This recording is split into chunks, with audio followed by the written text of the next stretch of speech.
Champions ট্রফির ৮ নম্বর ম্যাচে আর মাত্র কয়েক ঘন্টা পরে মাঠে নামছে শক্তিশালী ইংল্যান্ডের বিপক্ষে আফগানিস্তান।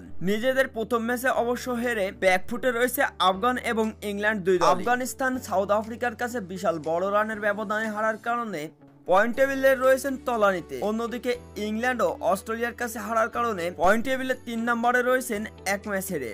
নিজেদের দ্বিতীয় ম্যাচ খেলতে আজ ৩টায় মাঠে নামবে ইংল্যান্ড এবং আফগান। অভিজ্ঞতা এবং শক্তির দিক থেকে সব দিকেই এগিয়ে আছে এদিকে ইংল্যান্ড ক্রিকেট টিম, কেননা বেশ কিছু অভিজ্ঞ ক্রিকেটার রয়েছে যারা চ্যাম্পিয়ন্স ট্রফির একাধিক আসর খেলেছে ইংল্যান্ড ক্রিকেট টিমের। অন্যদিকে আফগানিস্তান ক্রিকেট টিম তারা প্রথমবারের মতন চ্যাম্পিয়ন্স ট্রফির আসর খেলতে নেমেছে।